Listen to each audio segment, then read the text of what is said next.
Kalau sendiri sebelum tiket pesawat karena tidak ada website-nya semua itu penjualan sejak. Halo semuanya, setelah kemarin lokal perspektif ngundang DJ Gwen, jadi kita auto joget. Sekarang kita ngundang narasumber baru lagi dari bidang apa ya bisa bilang ya. Dia tuh masih muda, terus habis itu sangat talented juga karena dia sampai S3 loh sekarang. Terus habis kayak itu Ciwi, cewek cantik. Terus apalagi ya? Oh dia dosen juga. Jadi sebenarnya kita agak ngedik research juga nih sama si ibu satu ini. Dia calon ibu by the way. Apalagi ya? Mungkin kita bisa lebih kenal sama Kak Sitanya langsung aja. Halo Kak, apa kabar? Halo ya, baik. Kalau untuk teman-teman yang belum tahu, mungkin sedikit briefing. Kakak dosen di mana? Halo semua, perkenalkan saya Sita, saya temannya Dayana dari SMA. Dulu pernah ngajar di beberapa institusi di Bali khususnya, juga sering jadi pembicara. Sekarang saya jadi dosen di Universitas Formadewa dan sedang melakukan pendidikan S3 pariwisata di Universitas Udayana. Doain ya, semoga Astungkara lulus biar jadi dokter pariwisata termuda. Iya, kita highlight termuda. Umurnya berapa Kak? Sekarang 26. 26 tahun S3. Saya langsung merasa malu ya sama diri sendiri karena kita seumuran, tapi kayak I'm a failure gitu langsung. Habis ini ya anak, habis ini ya anak. Amin, habis ini Ana semoga. Terus sekarang lagi sibuk ngapain aja? Pandemik nih soalnya. Pandemik. Jadi ngajarnya darling dari rumah aja. Terus syukurnya darling dari rumah karena kan lagi isi juga, jadinya lebih bisa ngatur jadwal lah karena di rumah. Terus habis itu ada beberapa project bisnis juga barengan sama suami, lagi mau launch sesuatu. Nanti Biar nggak spoiler. Ya, nanti akan ada di Instagram saya. Doain. Terus lagi sibuk sama disertasi S3 penelitian karena lebih deep lagi ya penelitiannya, lebih dalam, dan kebetulan penelitiannya saya ngambil di Mandalika di Lombok. Nah, which is itu perlu research yang lebih mendalam lagi karena kan beda pulau. Bisa ke sana juga. Karena pandemik kita nggak bisa ke sana, jadinya ngakalin gimana caranya ya PDKT sama dinas terkait lah kayak gitu. Untuk menyebarkan kuesioner itu biar dapat jawaban valid atas disertasi tersebut, itu aja sih. Udah anak-anak kuliahan pasti sangat mengerti pembahasan ini. Soal kuesioner, soal validity, reliability. Dari kapan S3-nya berarti Kak? S3 belum ada setahun. Belum ada setahun. Iya. S3 di Unut harusnya 3, tapi saya S3 itu sebenarnya ada jenjangannya ya. Pertama kita masuk itu jadi mahasiswa dulu 1 tahun itu di kelas ya nah. Jadi 1 tahun itu saya di kelas dulu. Jadi selama di kelas itu yang tahap pertama, jika kalian nih info aja untuk yang mau S3 gitu. Aku juga mau. Prasta ya, nah semua lah itu. Semoga S3 semua itu karena pendidikan tertinggi. Kenapa saya ngambil S3? Karena menurut saya gini, harta itu nggak selamanya kita punya itu adalah berupa uang, tapi harta itu adalah berupa pendidikan juga. Karena dengan kita memiliki pendidikan, kita akan mendapatkan harta yang akan kita sepanjang masa di otak kita gitu loh. Kalau harta berupa benda, sekarang punya, besok bisa hilang, habis dan lain sebagainya. Tapi kalau kita punya pendidikan, kita punya harta itu yang melekat seumur hidup di dalam diri kita. Itu yang selalu saya pegang sampai akhirnya banyak banget di sekitar saya yang kayak nanya, kenapa kok kuliah lagi nggak berhenti-berhenti? Karena dari tamat SMA sendiri kan itu 2012 ya nah kita tamat SMA itu 2012, habis itu langsung lanjut pendidikan ke Singapura waktu itu kan, ke Singapura kuliah S1 2,5 tahun, terus sempat kerja juga di sana. Habis itu 1 tahun postpone dari pendidikan, langsung lanjut lagi S2 di Edinburgh Napier University di UK di Scotland. Nggak ketemu waktu itu sama Yana karena Sita tamat, Yana masuk di konverti. Akhirnya nggak ketemu waktu itu. Terus 2016 S2 itu 2017 tamat S2. 2018 itu sebenarnya mau lanjut ya nah untuk pendidikan S3 ketika itu, tapi di Indonesia kita harus penyetaraan ijazah dulu karena untuk orang yang kuliah di luar negeri itu penting banget untuk penyetaraan ijazah. Satu itu untuk kita lanjut pendidikan di Indonesia, dan yang kedua itu untuk kita melanjutkan misalnya mau bekerja. Contoh seperti saya mau profesinya menjadi dosen. Itu penting banget penyetaraan tersebut gitu. Dan ngurusnya di Dikti itu waktu itu hampir 1 tahun karena ada 2 ijazah yang waktu itu saya uruskan, S1 dan S2. Jadi 2018 itu pupus sudah keinginan S3. Akhirnya 2019 saya bisa maju S3. Dan di Januari itu saya apply untuk jadi dosen di Universitas Warmadewa. Selang dari Universitas Warmadewa itu sempat di salah satu kampus vokasi saya kerja, sebutlah kampus vokasi ya nggak sensor ya, karena udah selesai. Jadi kampus vokasi tentang pariwisata, perhotelan, banyak banget ilmu yang saya dapetin waktu itu. Dapat kebetulan jadi lecturer dan dapat menjabat juga jadi direktur kemahasiswaan di sana.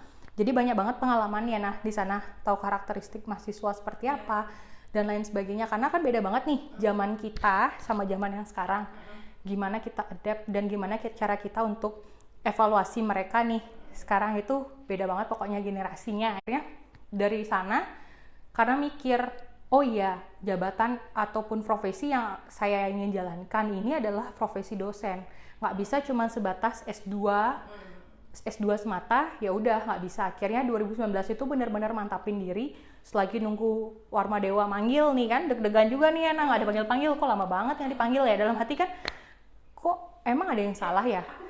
Padahal udah ketemu dekannya, udah ketemu, tapi kok tidak dikontak gitu ya. Akhirnya ya udah memberanikan diri gitu. Sebelum keterima jadi dosen di Warmadewa, udah ngeplay S3 pariwisata 2019 itu masuk bulan Agustus. Nah, Agustus 2019. Normally S3 di Indonesia itu 3 tahun. Ya, itu persyaratan dari Dikti 3 tahun. Nah, yang pertama itu kita jadi mahasiswa, belajar normal seperti biasa. Kebetulan saya ini backgroundnya S1 International Business, S2 Management Entrepreneurship Ekonomi. Sebetulnya itu salah satu pertanyaan saya ya. Soalnya kenapa tiba-tiba sekarang beliau jadi di tourism? Iya, itu Ekonomi, lainnya ke pariwisata. Karena menurut saya gini, ilmu itu linear semua. Ekonomi ada juga pelajaran ekonomi pariwisata. Sekarang apa? Sektor penggerak utama di Bali adalah pariwisata. Pariwisata muterin ekonomi, berhubungan satu sama yang lain. Saya juga backgroundnya hospitality and tourism. Terus S2-nya HR. Kenapa? Karena di tourism juga tetap butuh HR, butuh SDM. Kita ngambil yang essence-nya itu. Makanya linear semua ilmu itu sebenarnya kalau dikait-kaitkan ada berkaitan. Nah, kecuali misalnya nih, Yana tadi ngambil tourism, terus lari ke S3 kedokteran. Bingung kan? Apa ya yang menghubungkan? Nah, jadi kalau memang semuanya itu ada yang mau meloncat, misalnya seperti saya contohnya dari ekonomi ke pariwisata, ya berarti harus mikirin dulu ini nyambung nggak, karena nanti ketika misalnya kita sudah jadi dosen, kita akan dilihat nih nyambung tidaknya backgroundnya kita itu mah. Kalau misalnya ngerasa nggak nyambung, misalnya kayak saya nih kurang pede nih karena ya kayaknya nggak bisa deh pariwisata ini dimelencengin ke ekonomi. Akhirnya saya ngambil judul disertasi saya tentang ekonomi pariwisata. Nah, berhubungan dengan kesejahteraan masyarakat di kawasan wisata Mandalika. Berarti kan masuk semua tuh. Akhirnya variabel yang saya gunakan itu adalah yang berhubungan dengan ekonomi juga. Nah, jadi kita yang bisa mainin itu. Betul. Karena kalau dipelajari social science itu sangat banyak. Tapi sebenarnya tidak mutlak. Jadi mutlak ada beberapa teori yang mutlak kayak sekarang waktu pas kita sekolah S2 kemarin pasti ada beberapa teori yang kayak udah kayak ekonomi lah, supply and demand lah istilahnya itu udah landasan banget. Cuman itu bisa di-expand kayak gimana approach-nya, kayak gimana implementasinya, tergantung lagi balik lagi sama pemahamannya kita mau nyangkut pautin kemana nih gitu. Jadi back to the topic tadi, pertama Agustus apa September tadi, Agustus ya 2019 itu baru masuk. Terus di semester 2 kita udah lanjut lagi ujian kualifikasi. Jadi di S3 itu kita ada 6 tahap. Yang pertama itu ujian kualifikasi, MKPD, mata kuliah pendamping disertasi. Kita harus ngambil MKPD tersebut. Lalu kita ada ujian proposal. Habis ujian proposal ada seminar kelayakan hasil. Lalu ada ujian tertutup. Yang terakhir ujian terbuka yang undang itu. Yang kita di podium. Yang bisa nanti tak undang ingat datang ya Yana ya. Oke. Nanti aku akan menjadi sangat minder. Itu malah harus jadi motivasi untuk kita harus bisa. Dikasih kesempatan biar kita nggak kaget. Bahkan BTW saya itu satu kelas sama dosennya Dayana. Iya benar. Bu Iswi. Miss Iswi, kalau Miss Iswi nonton, ampura, saya akan melanjutkan sekolah saya. Ini siswanya. Jadi Bu Iswi itu satu angkatan sama saya, which is itu adalah dosennya Dayana juga. Gitu. Jadi sebenarnya gimana ya, S3 itu seru banget gitu. Nah, bayangin aku saya udah ada di 3 tahap, udah di ujian proposal. Sebenarnya harusnya udah di semester, udah 2 tahun berjalan baru harusnya di ujian proposal. Cuman karena kebetulan lagi sedang isi ya, jadi cepet-cepetan karena dan kebetulan juga ada pandemi ini, beruntung juga bisa punya banyak waktu untuk ngerjain yang namanya disertasi tersebut. From kayak sedih-sedih karena efek pandemi, dampak negatif segala macam, pandemi itu masih ada dampak positifnya. Trust me, itu nggak semua kalau berbisnis pasti impact ya, tapi ada insight value lain lah, istilahnya seperti itu ya kan. Iya. Terus S1 kan ke Singapura, di mana? James Cook University ya, di sana 2,5 tahun beres kan. Kenapa milih buat ke Singapura at the first time setelah beres dari SMA? I live from comfort zone, yang paling dekat adalah Singapura. That's why I choose Singapore because like gimana ya, itu close banget sama Bali. Terus jamnya sama lagi. Jamnya sama. Dan satu lagi fun fact ya Yana ya, ketika saya pergi ke Singapura, I can't speak English. Karena banyak orang kita atau gimana? No. Boleh tanya sama guru di SMA 4. Sita itu adalah orang yang benar-benar selalu kabur pelajarannya bahasa Inggris. I don't like to speak English. Belum confident mungkin. Iya, belum confident, dan karena dulu emang pinginnya nyarinya itu SBM ITB. SBM ITB ya, pengennya SBM ITB atau enggak di ekonomi di UGM. Itu yang pengennya. Cuman nggak tahu kenapa ya, jalan Tuhan itu satu lagi, jalan Tuhan itu kayak udah gegarisin di sana gitu ya. Nggak ngerti juga kenapa pilih Singapura. Waktu itu iseng-iseng juga tes sendiri. Sama kan, kita iseng-iseng gitu. Akhirnya iseng-iseng tes sendiri, ke proof, terus bilang sama orang tua, Bapak ini ke proof gimana? Akhirnya comparing biaya, ternyata di ITB itu jauh lebih mahal biayanya ketimbang ngambil waktu itu di GCU Singapura dengan durasi pendidikan 4 tahun di Indonesia, 2,5 tahun di luar. Jadi itu yang jadi concern untuk orang tua Sita pribadi ya, karena hitung-hitung misalnya 4 tahun tapi sama aja sebenarnya biaya sama yang 2,5 tahun gitu loh. Jadi ya udah kita ambil yang efisien lah untuk kita sendiri gitu, dari segi umur, dari segi semuanya. Kebetulan waktu itu ada tabungan juga orang tua, jadi ya udah pergi ke Singapura. Terus nggak pede banget sama bahasa Inggris gitu. Jadi semua ada Miss Unique, pokoknya Miss Ari, semua ada itu guru-guru SMA 4 bilang yakin mau ke Singapura, yakin ya, bermodalkan nekat ya. Emang harus gitu. Iya, kalau kita harus nekat kan. Dulu kayaknya ke UK juga nekat. Iya, saya juga tes iseng. Memang ada niatan buat S2, cuman tes iseng. Saya tidak tahu kalau saya lulus beneran ternyata. Padahal IELTS kan nggak pede karena IELTS. Iya, itu yang buat nggak pede, benar. Kalau kuliah di luar yang buat kita nggak pede adalah Tuh, aku aja kemarin tuh atau S1 ke BINUS aja ada tes TOEFL dulu. Itu bener-bener kalau walaupun kita misalnya kayak kita bisa nih ngerti nih bahasa Inggris, tapi pas udah tes tertulis itu kayak speaking itu lebih easy daripada kita harus writing. Iya, betul. Ya, kalau speaking itu ya udah ngomong aja. Sama-sama mengerti, sama-sama paham ya udah beres gitu. Tapi kalau udah nulis grammar salah, Benar. Jadi itu alasan utama sih pilih Singapura, karena close dari Bali juga, dekat dari Bali, terus timingnya sama, terus durationnya dia yang paling cepat untuk S1 2,5 tahun. Karena udah tak compare juga, karena James Cook University ini ada juga di Australia, dan di Australia itu 3,5 tahun, which is kenapa bisa seperti itu, karena dia ikutin winter. Ada di Aussie kan ada winternya, jadi ada winter holiday dan lain sebagainya. Kalau Singapura tropis kan sama, nggak ada liburnya. Jadi dan dia pakainya tuh semester pendek, 3 bulan 3 semester langsung tamat begitu. Terus pindah ke UK, ke Edinburgh, ke Scotland ya? Ya, Scotland di Edinburgh up here. Nyebutnya Edinburgh. Edinburgh guys. pertama saya bilangnya Edinburgh. Iya sama. Kan kita membacanya normal pasti kayak Edinburgh gitu. Pas ke sana dari London beli tiket mau ke Edinburgh, pardon, lama banget, akhirnya Edinburgh. Oke. Dan Scotland itu Englishnya aduh. Berbeda. Bahkan yang kita nih ibaratnya nih yang belum pernah ke UK aja tuh language barrier walaupun kita udah berbahasa Inggris loh. Iya. Kita language barrier karena accent. Benar. Sama cara ngomongnya ada beberapa wording yang memang mereka beda gitu cara pronunciation-nya.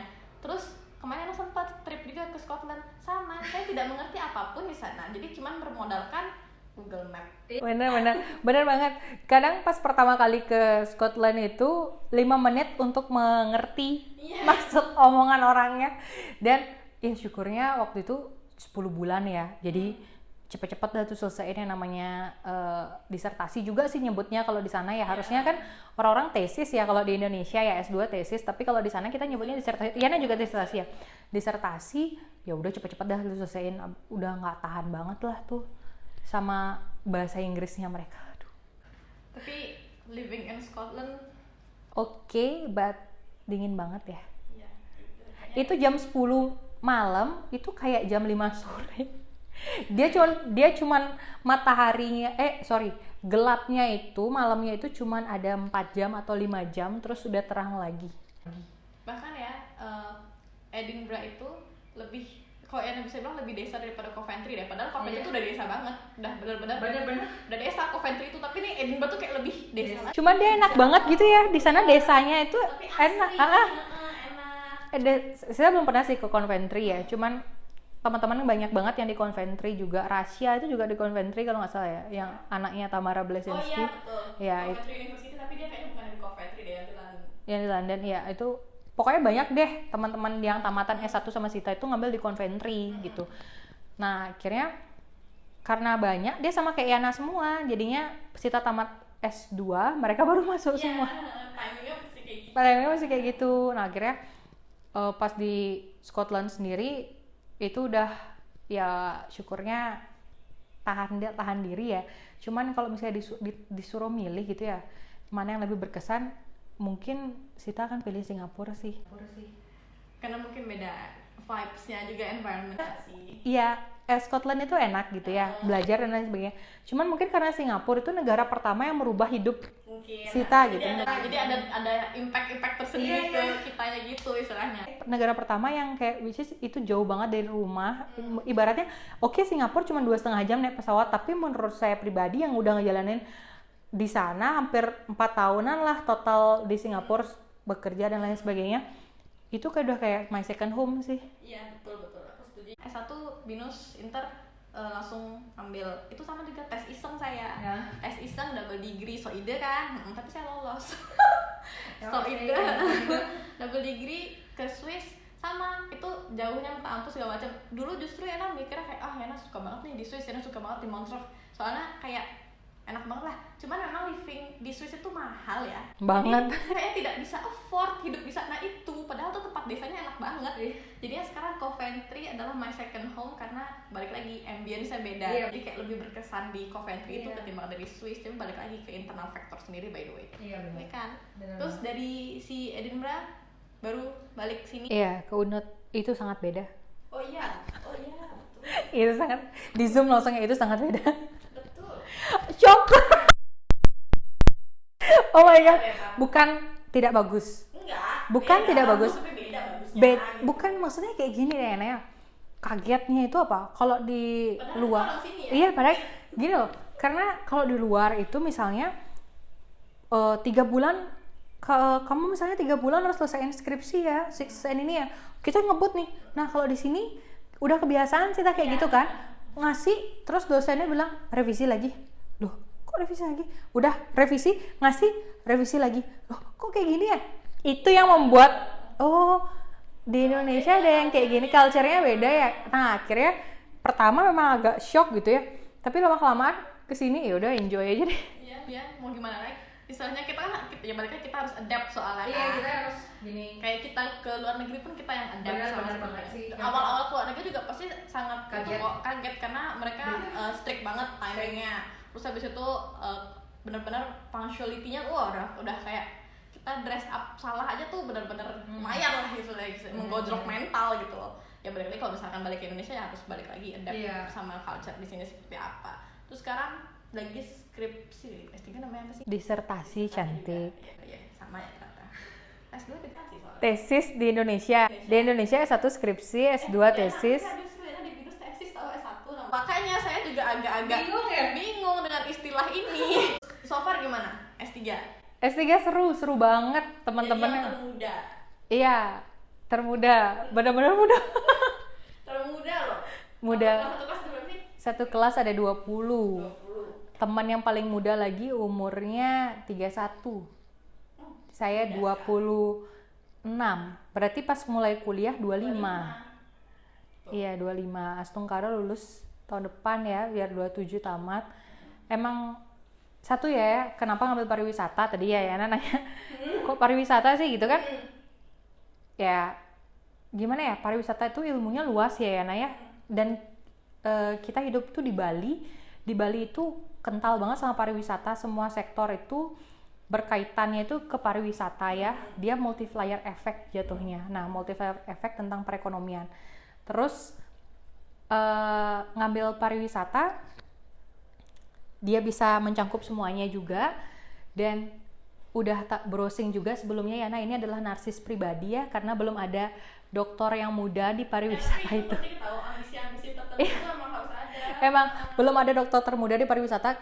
Di ekonomi udah ada dokter termuda umur 27, di pariwisata belum ada. Nah, cita-cita lah ada ya di dalam hati, cita-cita pengen banget jadi dokter pariwisata di Indonesia. Makanya ngambilnya pariwisata. Kebetulan pariwisata itu fakultas yang baru juga di Udayana sendiri. Fakultas pariwisata S3 itu baru 10 tahun. Angkatan Sita sendiri itu yang 10 gitu. Astungkara lah. UGM baru buka. Terus ya baru UGM sama UNED aja. Tapi untuk pathway-nya maksudnya kenapa sih dari kemarin-kemarin akhirnya memutuskan untuk menjadi dosen, untuk mengambil S3 gitu? Apakah beriming-iming ingin menjadi menteri kah? Atau apa? Pingin kerja di Kementerian Pariwisata. Bener banget. Kok tahu? Karena rata-rata Kok tahu? gimana ya, maksudnya karena pasti ada personal goal Iya. yang kayak aku harus memperbaiki sistem-sistem tertentu. Ya kan? Aku gemes banget. Iya, gemes. Sama, saya juga gitu soalnya. Aku gemes banget, tapi kita nggak bisa dari bawah. Jadi kita harus leap-nya ngambilnya paling tinggi. Lihat juga ya. Iya. Nah, karena juga kebetulan dulu kan mantan putri-putrian gak jelas nih ya, putri yang terbuang terus jadinya tahu tentang pariwisata dikit-dikit. Kayak gimana ya? Dan suka traveling. Ya, nah tahu kan kita suka banget sama traveling. Nah, jadinya suka traveling, jadinya udah tahu nih tempat-tempat Indonesia. Tapi kayak gemes gitu, akhirnya emang pengen jadi, ya itu udah kerja di kementerian awalnya. Aduh, ngarep banget. Amin. Enggak, soalnya saya juga pengen gitu. tapi saya memang orangnya di bagian SDM. Oh ya, bagian SDM. Kalau Sita tipikal yang suka promosi loh. Bagian promosi itu. Marketingnya, mendistribute semua yang ada nih di empower. Kalau saya tuh empower manusianya biar kompeten gitu. Pengennya kita nggak ada yang tahu. Kita nggak ada yang tahu sih, tahu lagi 5 tahun. Yana, kita sama-sama di kementerian loh. Kayak gitu sih. Semoga ya. Berarti tahun depan amin lolos semua beres. Ya, semua. CPNS kayaknya belum buka sampai 2022 kalau nggak salah ya. Dosen yayasan dulu. Pribadi di Warma Dewa. Oh, terus habis itu kemana lagi nih? Sama ada bisnis juga kan, jadi ngurusin bisnis juga. Itu aja udah rempong kayaknya ya. Kuliah ngurusin dosen itu dan bisnis itu udah lumayan menyita waktu, apalagi sekarang kita kan wanita, nggak boleh menolak kodrat. Kita adalah ibu, istri yang harus bisa bertugas di rumah juga, seperti itu. Mau aku highlight lagi satu nih, terakhir, investasi knowledge itu sangat penting karena mungkin belum banyak cewek-cewek yang tetap orang tuh bilang di underestimate lah cewek-cewek no, tidak kita tidak ada di zaman itu lagi sekarang. Benar. Kita harus berinvestasi knowledge itu setinggi-tingginya. Jangan sampai ambisi sendiri dikorbankan untuk menghidupi ambisi orang lain. Benar. Boleh di-delay tapi tidak boleh dihilangkan, ya kan? Karena kalau misalkan kalau kita nggak ada ambisi tuh kayak nggak ada, kayak mau ngapain hidup gitu loh, kayak nggak ada ya udah jalan aja gitu, kayak terlalu go with the flow tuh juga nggak oke kan. tidak nggak bisa hidup kayak air doang, kan ngambang aja gitu, nggak ada prinsip. Jadi Tambahan lagi sedikit ya sebelum kita selesai. Kita boleh berenang, tapi kita nggak boleh berenang ke bawah arus. Kita harus bisa tahu nih mengetahui dan kita harus bisa ngelawan arus tersebut walaupun susah. Tapi kalau kita udah bekal yang namanya pinter, yang namanya berenang, udah punya semuanya gitu, kita itu bisa pasti melawan arus, karena kita nggak bisa nolak yang namanya perubahan yang akan terjadi nantinya. Dan menurut saya adalah pesan terakhir gitu ya dari vlog kita hari ini itu ya, bincang-bincang saya sama Dayana itu adalah carilah pendidikan setinggi-tingginya, even kalian wanita, pria, karena pendidikan itu penting banget dan pendidikan itu salah satu faktor utama yang akan membesarkan kalian suatu saat nanti. Mungkin sekarang kalian ngerasain susah untuk skripsi, tesis lah, apa disertasi dan lain sebagainya. Tapi nanti once ketika kalian sudah tua, sudah beranjak dewasa yang seperti itu, di sana kalian akan menemukan titik di mana kalian sangat bangga dengan titel pendidikan yang ada di belakang nama kalian tersebut atau di depan nama kalian tersebut. Karena ibu pintar akan melahirkan anak-anak yang pintar. That's true. Tidak berarti menjadi ibu rumah tangga tidak berarti pintar. Benar. Tidak. Aku pun juga ibu rumah tangga, beliau juga ibu rumah Iya. tangga. Sama, cuman ada bekal. Benar. Gak bisa dong kita jadi gitu-gitu aja gitu Iya. loh. Nggak seru hidup tuh gitu-gitu aja, harus ada spark tertentu gitu. Thank you banget ya Sita udah thank you. mampir ke Lokal Perspektif kali ini. Kita sangat mendapatkan valuable insights kita. Jadi semoga ini bisa menginspirasi teman-teman di rumah juga. Kalau misalkan, karena kita sesi kali ini meng-highlight soal pendidikan ya. Iya. Kayak gimana sih sebenarnya pendidikan yang kita harus lalui, apalagi kan misalkan di sini teman-teman ada yang banyak anak-anak SMA gitu kan, yang kayak lah kerja dulu baru kuliah. Boleh kok kerja tapi barengan gitu, kalau bisa sama kuliah silahkan. Kalau misalkan sudah ada S2 seperti saya, ragu untuk S3, ayo kita S3 bersama. Karena investasi pendidikan itu penting. Terima kasih banyak. Iya, waktunya. sama-sama. See you Lokal Perspektif di See you.